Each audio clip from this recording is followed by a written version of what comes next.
On our earth, before writing was invented, before the printing press was invented, poetry flourished. That's why we know that poetry is like bread. It should be shared by all, by scholars and by peasants, by all our vast, incredible, extraordinary family of humanity. That was Pablo Neruda. I'm Bob Holman, and this is the Poetry is Bread podcast, where poetry challenges us, makes us think, and with imagination and courage and heart, changes the world. When David Lehman and I showed up at Columbia, fall of '66, a month after Frank O'Hara died, little did we know that we would be the last freshmen to wear these silly baby blue beanies during orientation week. Actually, I'm sure we didn't wear them. That in our time at this school, 2 semesters would be called on account of revolution, the great student strike of '68, where 700 of the 2,400 Columbia students would be arrested. And that our mutual greatest teacher poet, Kenneth Koch, would lead us both to lives as poets. David is a scholar of the New York School of Kenneth Frank O'Hara, John Ashbery, Jimmy Schuyler, and Barbara Guest, and he wrote The Last Avant-Garde, the making of the New York School of Poets. His own poetry continues the lineage of conversational breeziness, first names, overlaying a deepness of thought, abstract seeming moments that resolve into a sharp focus of observations and emotions. But his style, or styles, pick up and kick out from there, as seen in The Daily Mirror, a poem-a-day journal in poetry, and other poetry books, including The Evening Sun and Poems in the Manner of. He's also a scholar of American lyricists and singers of the 20th century. Check out A Fine Romance, Jewish Songwriters, American Songs, and his book on Frank Sinatra, Sinatra's Century, 100 Notes, and the Man and His World. He's the supervising editor, of course, of the year's best poetry anthologies and also the unaffiliated year's best website and blog.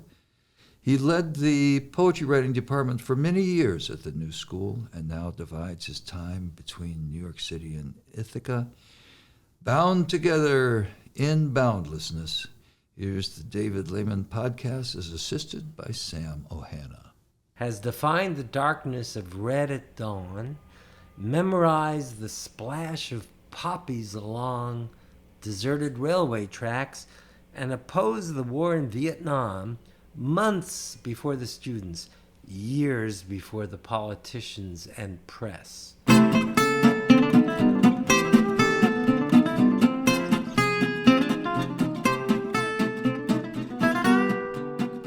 Oh my goodness, it's really cats and dogs out there today. Thank you so much for storming through the streets of New York today, David Lehman. You were born in New York City. I was. Were you? No, I was born in La Follette, Tennessee, although my wiki page says I was born in Kentucky, because I really do believe I'm from Kentucky. That's where my roots are. Could I ask you to read your first? This Yes, is really your first I- ever poem? Why do you call this your first ever poem? It was the first poem I wrote. That's why I call it the first poem. When and why did you write this? And why? How has it managed to survive all these It survived decades? because it was published Where? in England in 1968. Woohoo! I was a sophomore at Columbia, and I went to England on one of these summer programs. It was called an Oxford Summer Seminar, organized by the University of Massachusetts. And it was the most wonderful thing. You got to go to Oxford and study with Oxford Dons. You took 2 classes, and you learned about, in my case, Renaissance poetry and modern drama. But the real idea was to live in Oxford and spend the time with the others who were in this program, who were all from the University of Massachusetts or the University of Ohio or Wellesley or Mount Holyoke or Smith or Columbia. It was probably the happiest summer of my life, I guess. Oh my goodness, that's so wonderful. Yes, it was great. And there was a professor there named John Fuller who was a very good poet. I mean, he is a very good poet. I've read him, yes. He's terrific. Sam is even nodding. Well, John Fuller is an outstanding poet, the son of Roy Fuller. Right, who's a fantastic jazz influenced poet, right? We know Roy. John was a tremendously talented poet and sort of child of Auden. And in fact, he wrote a brilliant book about W.H. Auden. And he was a very charming young instructor. And he had a series of broadsides that he was publishing at the time, the first of which was devoted to the poems of his dad. But the second was devoted to my poems. Because we came in touch that summer. And he also published Peter Porter and Tom Gunn and James Fenton and lots of others. He was a professor at Magdalen College, Oxford. A really sweet man. And he included this poem. I must have had a copy. The poem is called Ode, and the entire poem is 4 lines long. I asked a fat man, "Do you enjoy being fat?" "Yes," he said. "It is the only thing that I enjoy." And that's the entire poem. It's a piece of dialogue, but it does demonstrate, I think, the value of having 2 people in a poem instead of one. Whenever you can have a second person in a poem, you've improved the poem by 50%. Many poems are claustrophobic because there's so much involved with the author. But if the author is able to have 2 persons, both of whom are perhaps projections of the self, you've improved the poem because you have a sense of conflict and dialogue. That's a wonderful analysis, because I think poets, for me, writing a poem assumes the reader, assumes the gift of the poem to the other, and therefore assumes an other. But if it's not clear, I think that's a poetic impulse. But the receiving of that is a different story. And by building the receiver into a poem like this, which is, just 4 lines. And one of the things I love about it is its off-kilteredness. A 4-line poem, you can at least be regular with 4 lines, and that last line can hold it together. But your 4th line here opens it up. It's the longest line, and am I right? Is it the longest line? Yes. Yeah, it's the longest line, which is like giving it all away, to me. And I love to hear your analysis, because there's a way in which you dug deep here when I said, give me your first poem, into something that could be labeled as juvenilia.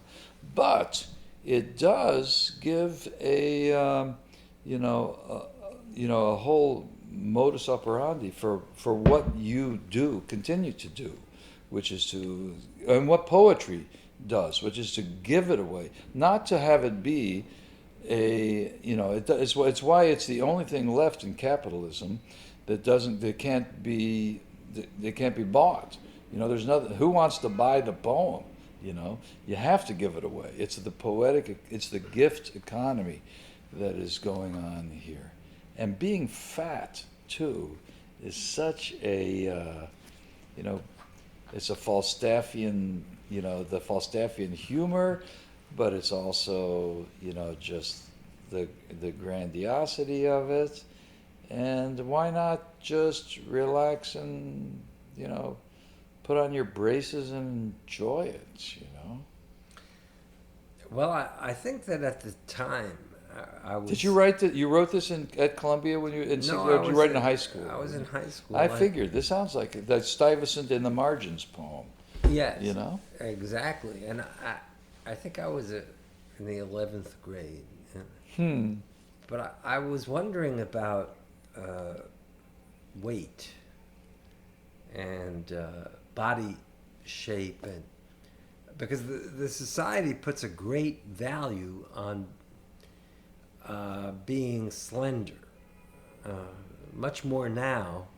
It used to be that I think that if you were portly in the 19th century, I think that was a sign of prosperity. Right, exactly. Yeah. And still in some parts of the world it still is. Be fat so that you can show that you can luxuriate in life. You don't have to. You're not starving, which a lot of people are. Well, in the U.S.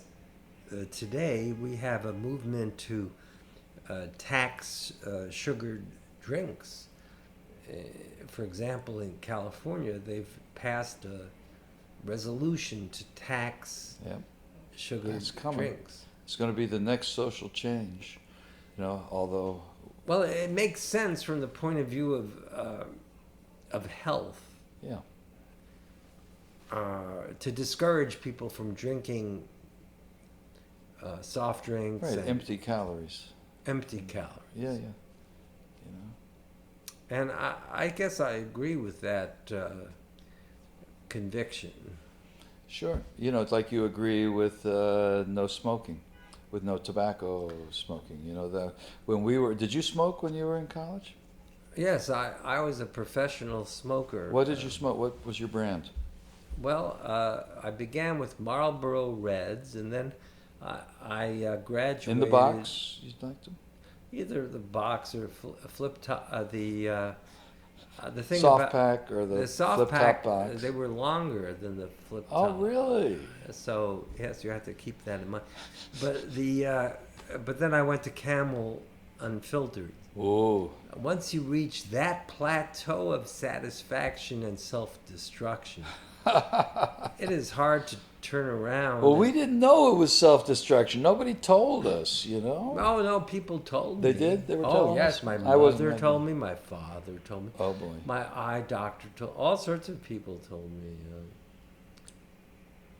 But the only thing that unfiltered Camels could prepare you for was unfiltered gitans. Uh-oh. Yeah.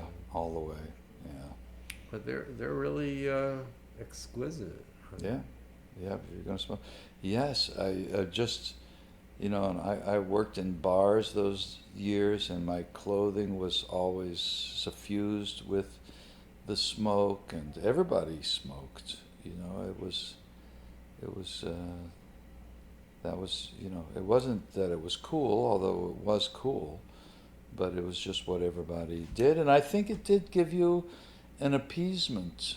The whole process of lighting up and taking the cigarette out, lighting a match or your lighter. The communal social thing with lighting other people up, and everybody's relaxing together. We're so lucky to be poets, and yet at the same time, of course, it's we're the whipping boy of the world. I don't think things have changed that much from when I in couldn't imagine that there was such an occupation. When I took the Cooter preference tests in New Richmond, Ohio, there was no choice to be a poet when you grew up. The closest I could come was to be a garbage collector, which I misinterpreted. I thought that by garbage collector, it meant that I would go from garbage heap to garbage heap and collect the different items that were collectible and create these collections with them. And I would be a garbage collector. That, of course, was, and that was the job I ended up with. But is that? What do you mean that's the job you? Well, that's what I said, that I was either that or some kind of a teacher that I was going to be. I mean, I selected garbage collector as a number one choice of my, they said, what do you really want to be? And it didn't dawn on me. I mean, there was no sanitation workers in New Richmond. You took your garbage to the dump, so the idea of being a collector of that seemed pretty, I don't know. Well, I need a poem. You're the first person I've spoken to in quite a while who considered sanitation worker as a career. Yeah, well. But they didn't have that as a major at Columbia.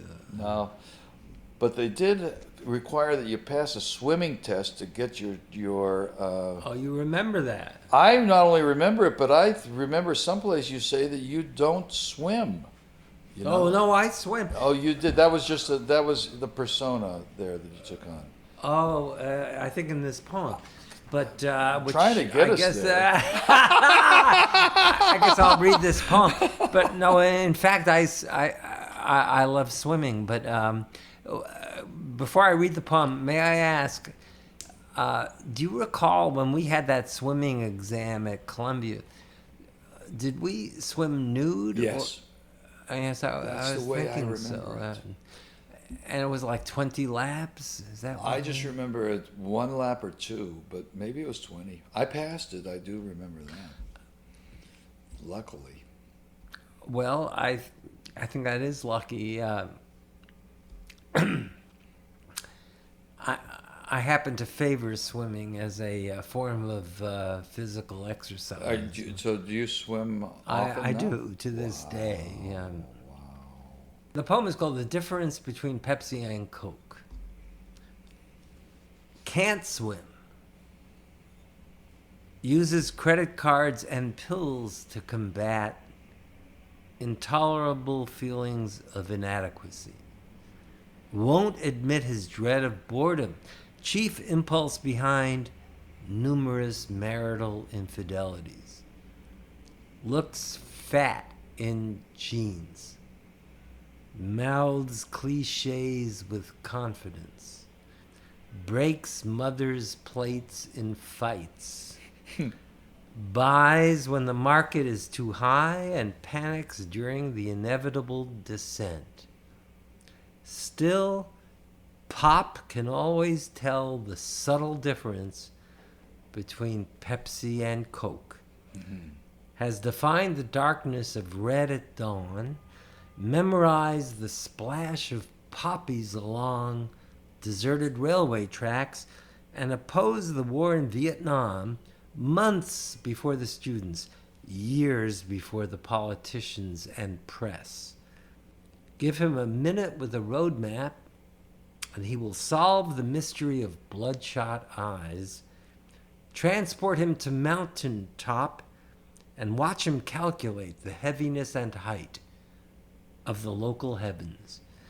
Needs no prompting to give money to his kids. Speaks French fluently and tourist German. Sings Schubert in the shower. Plays pinball in Paris.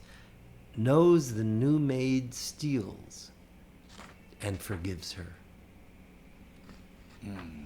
That's the poem. I wrote this in June 1977.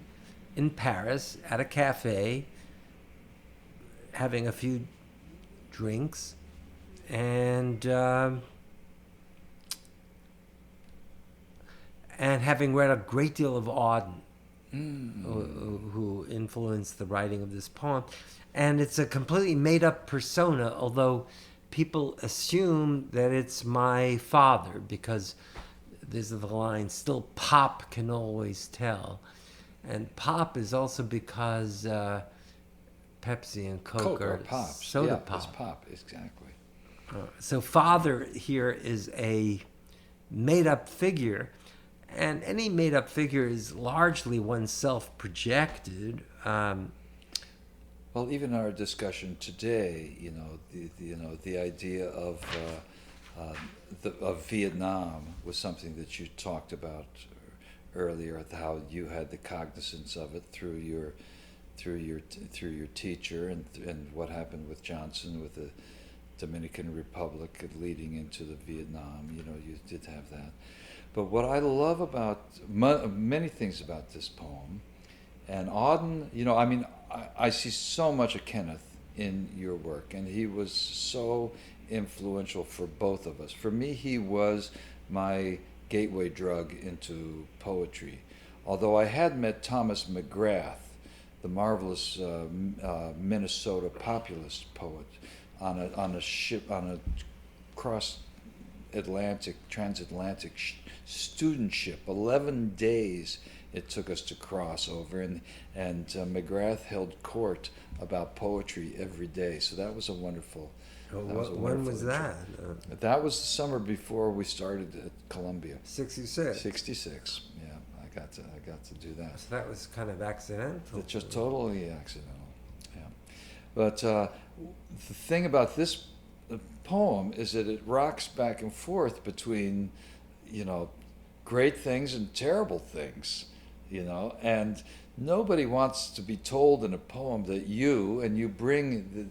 I think what you're describing here is the person who's reading it often identifies with this is, you're talking about me, I'm doing this, you tend to take it on, and sometimes they're great, but sometimes they're fat and their jeans don't fit, and which again, it goes back to the, we've only had 2 poems so far in this little bitty potty cast, but there's See, that's the thing. All of my poems are really about weight control.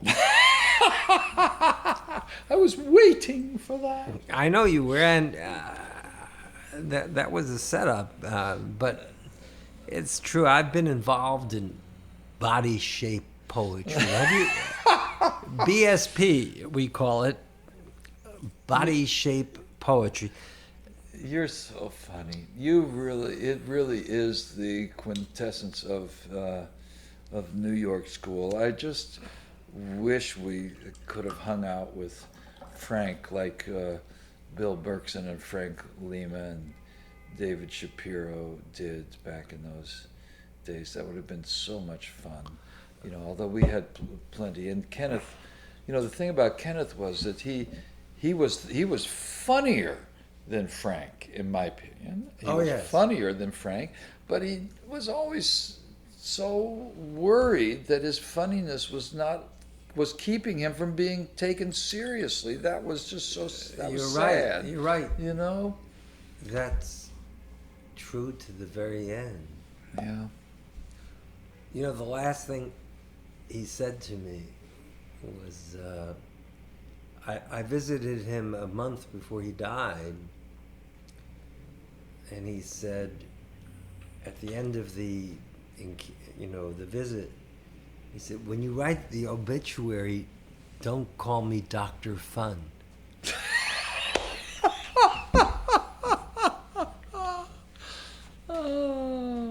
So he was certain, so he knew he was going to die. He was certain that I would write an obituary.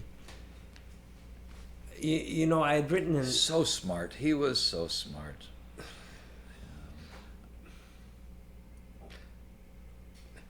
I wrote a piece about him. It was published in the American Poetry Review, this tabloid Yeah, sized. the Rolling Stone of poetry. Yes, the Rolling Stone of poetry. And I called it Dr. Fun because Oh, you are bad. no, this is a long time. This was much Okay, earlier. this was not the obituary. No, Okay, this you were is years free. earlier. He's still alive, and I called it that because that was Ashbury's nickname for him when they were, as young as we are, Yeah. and he hated that. I'm not sure why, but he hated it, and he said to me, "When you write the last avant-garde." In that book, I will give you permission for reprinting all my poems without charge, as long as you promise that the chapter about me will not be called Dr. Fun. Now, the thing is that you've written enough books, so you know how difficult it is to obtain legal permission of copyrighted material. And when the owner of that copyrighted material said, "It's all yours free," that's quite a gift. Yeah. And it really saves you an incredible amount of time and a lot of anxiety and so on. And there was a condition attached, which I met, but it meant that he hated that phrase. And I don't see intrinsically the idea of calling Kenneth Koch Dr. Fun does not seem to me to be that horrible, because it balances his scholarly ability and his ability as a professor and his academic approval and so on with his joy and entertainment and humor. But he hated it, and I think it's because he felt that to the extent that he was interpreted as a, quote, comic poet, end quote, his stature was reduced. And that's a great pity. Yeah, I think so too. I just and yet he couldn't keep himself away from it. He had to, write as he wrote, and they were as funny at the end as they were from the top. I think humor is a great thing in Oh, poetry. and it is in yours, and I use it in mine, and but what I have here. You were going to say something about that. What I have here is our collaboration. Well, we're writing a collaboration, you and I. Yeah. Who's that in the red over there? You want to take a guess, or you want me to tell you? It looks like someone I know, but I'd like you to. All right, then I will. Although I've had guesses ranging from W.E.B. Du Bois to Colonel Sanders. It is, of course, Walt Whitman. This is the Walt Whitman in light brights, as created by the artist Steve DeFrank. And for many years, this was at the Bowery Poetry Club downstairs. I look at that and I think, oh, Walt. Oh, Walt! I love you. And that just sprang spontaneously to mind when I looked at that picture, and That's exactly the words that Kenneth Koch opened our poetry class, our survey course in poetry with, I believe, 300 students, maybe it was just 100, where we were introduced to poetry by imitating the great poets. And Whitman was first, and Kenneth walked in, threw his arms around himself and said, "Oh, Walt, I love you." I was completely seduced. My life was changed forever with that. And it happens to be the first line of our collaborative poem, which may or may not be finished, called The Address of Poetry, which I would like to suggest we just go back and forth. The Address of Poetry. "Oh, Walt, I love you," as Kenneth said. And Alan spotted him in aisle 5 between cheer and Lux. The correct approach. The scalawag in beard and tux. With a laurel crown like a tiara on his head. And through which end tragedies begin. Lightly and end in a new address on Crosby Street. Corner of Housing Works and Musée Secret.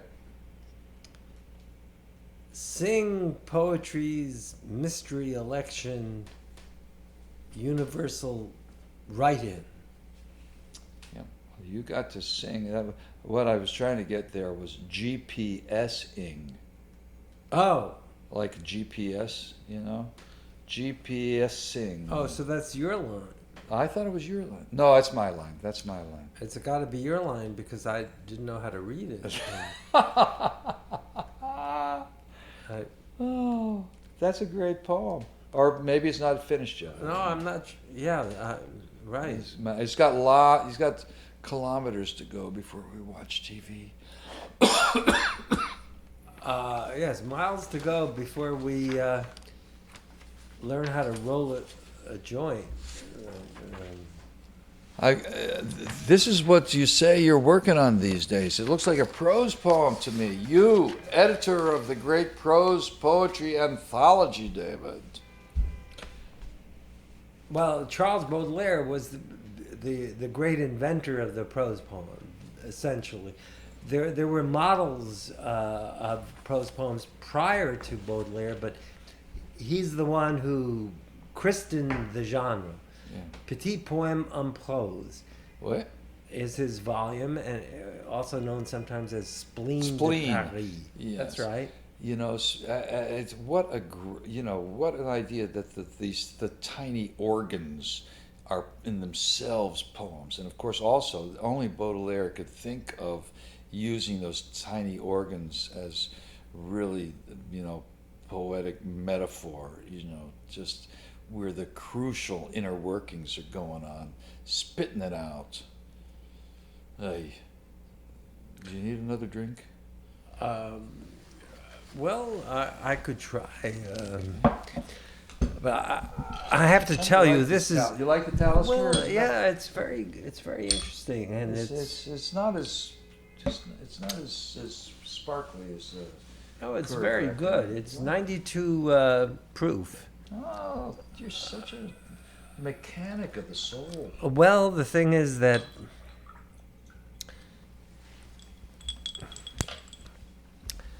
one doesn't want to embarrass oneself by drinking too much without acknowledging The proof. the stimulus. you have to acknowledge this. No, how did you know I'd written this poem in the manner of Charles Baudelaire? But you're right, I did. This is my poem. You didn't write this.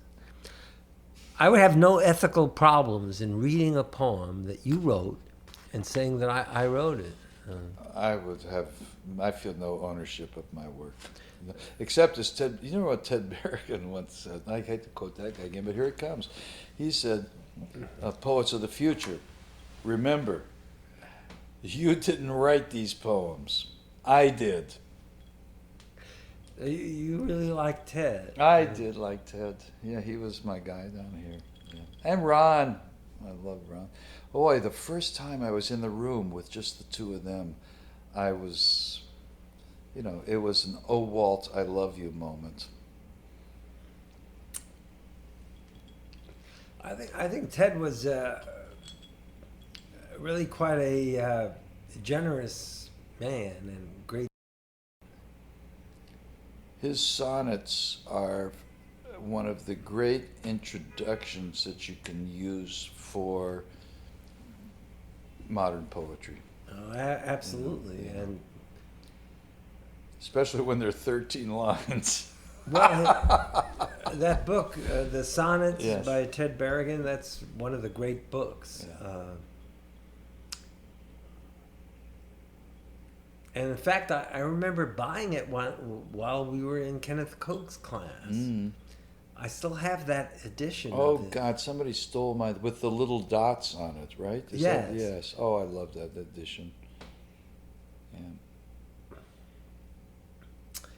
Yeah. Poor Ted, he died in 1984, was it? I believe so. So he was only 50, maybe?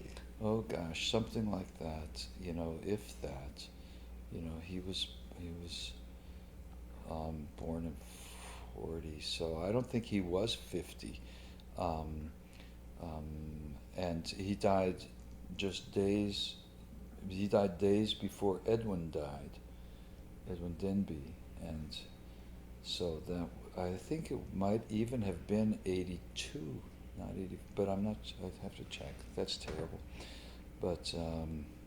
It's a great book, The Sonnets. Oh, It's a really great book. you know, it has everything is in there. You know, theft,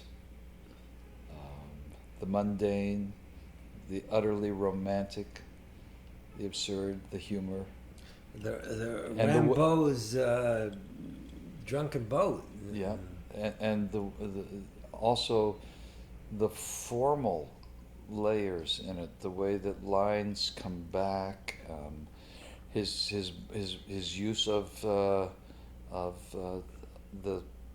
personism techniques of the New York school, you know, just take straight out of O'Hara. Dear Sandy, you know, and Or Dear Chris, it is 1:10 p.m. Hello. Now that is a great book. it's the moment, isn't it? It's always the moment. And to be so offhand at it, which is, you know, one of the great gifts of the New York school, balanced against the Beats, who were, you know, never offhand, who were always, you know, as gigantic as possible about it.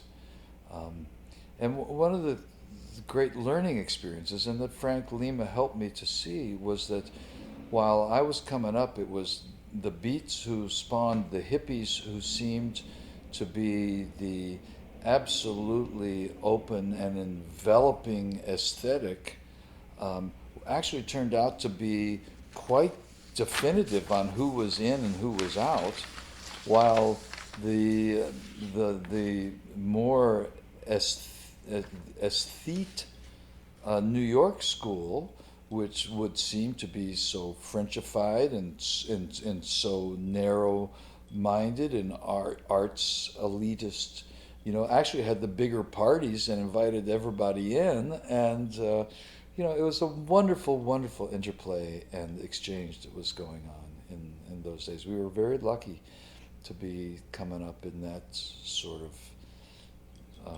wake, you know, that sort of waking. I think you're right.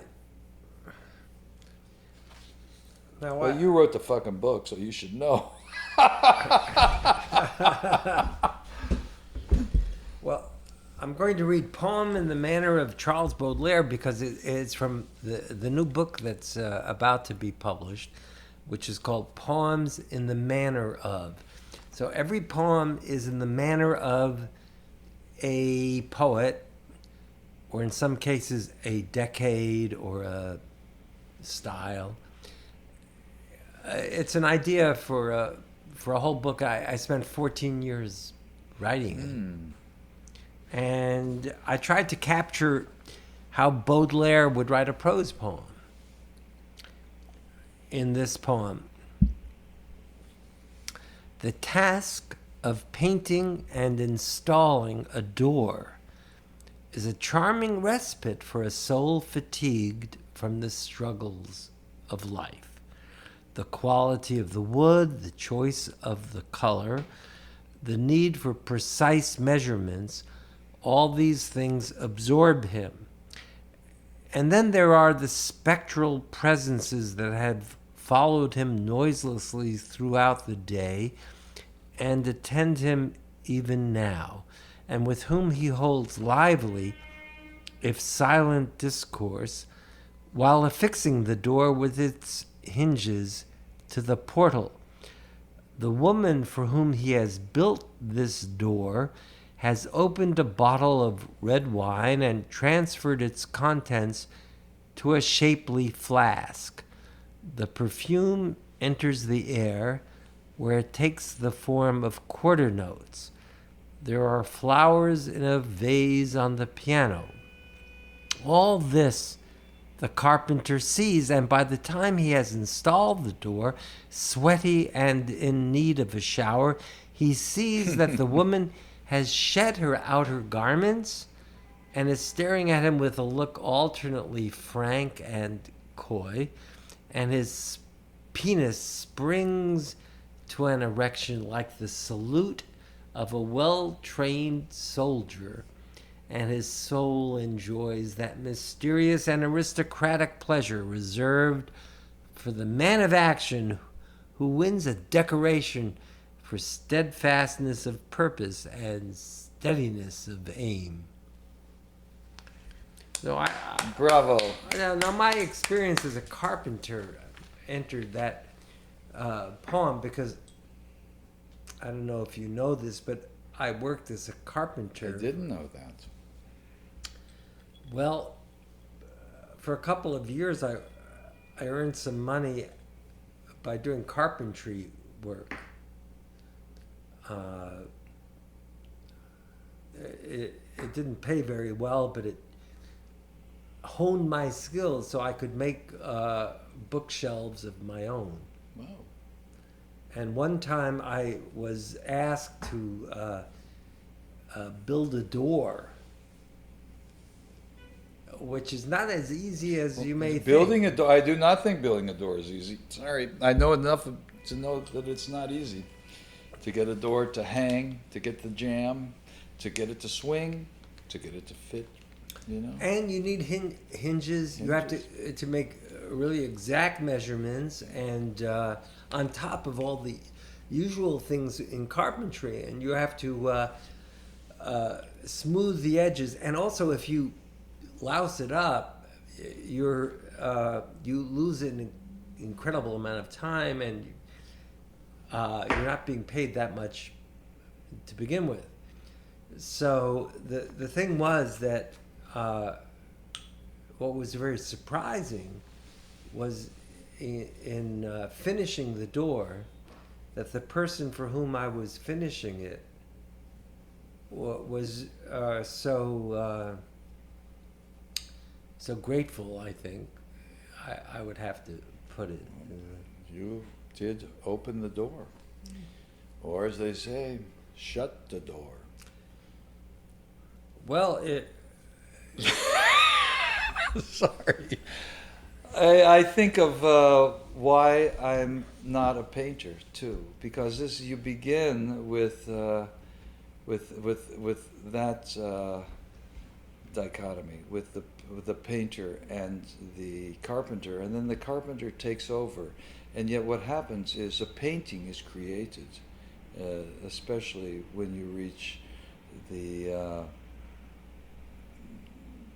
obelisk at the end of the road, through the doorway there at the end. So a really, and Frank even gets a mention.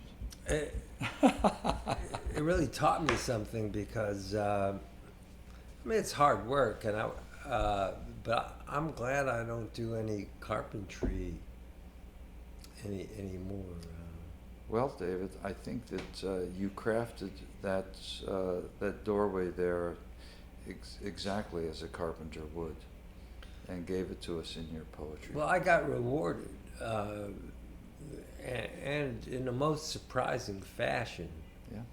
Well, so did we as your listeners, or readers, as the case may be. I think the idea is to figure out what the most interesting metaphor or simile you can come up with for an erection. Like penis. I was going to say, if you did, you didn't. Because the snapping to attention like a soldier is kind of like, you know, the high irony of New York school, I think. Well, I felt that this was accurate in a certain way. Right! Like the salute of a well-trained soldier. There was a certain that the penis erect is saluting as if in obedience to a great ideal. The charm Oh, wow. of the naked female body presented voluntarily without any coercion,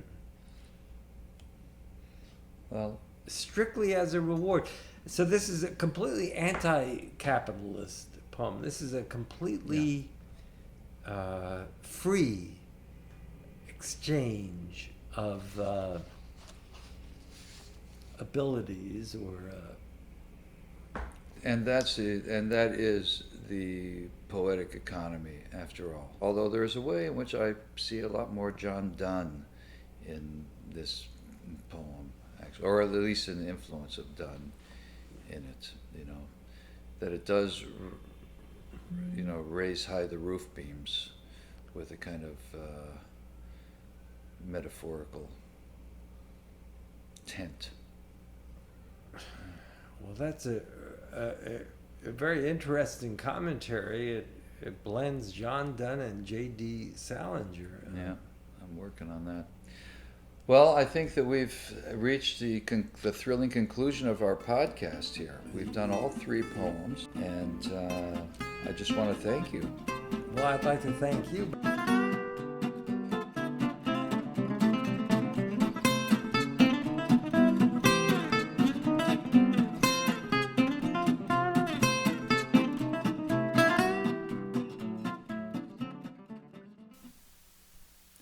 Well, that's the podcast. Leading up to it, David Lehman and I did some correspondence, which for us means collaboration.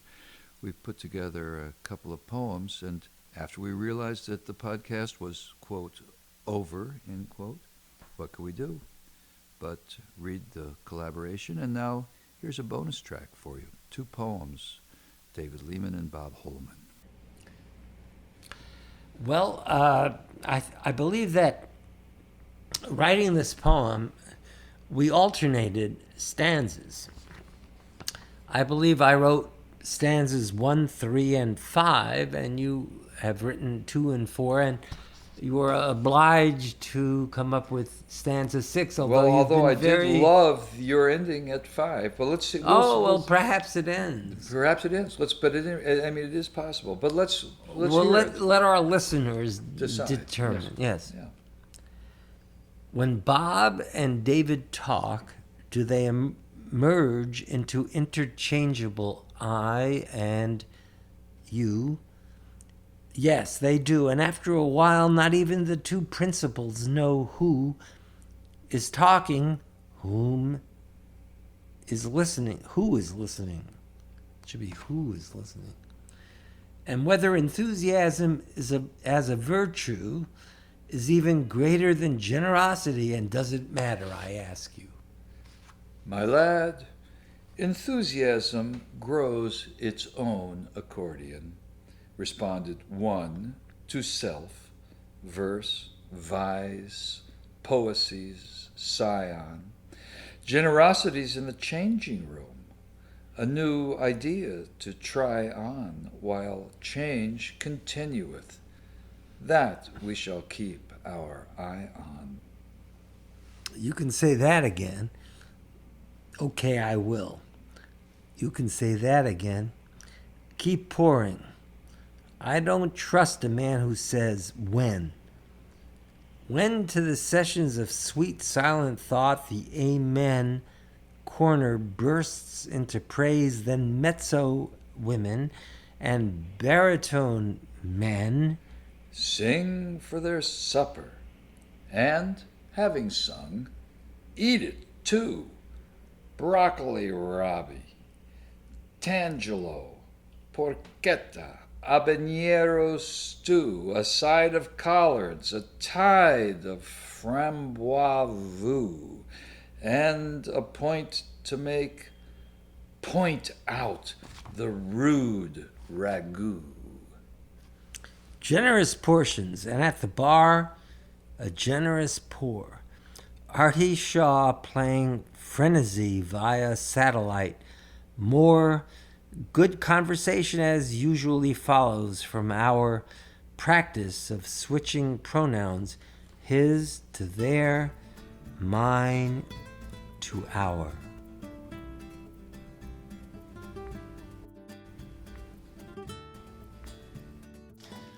I'm Bob Holman, and thank you for listening to Poetry is Bread.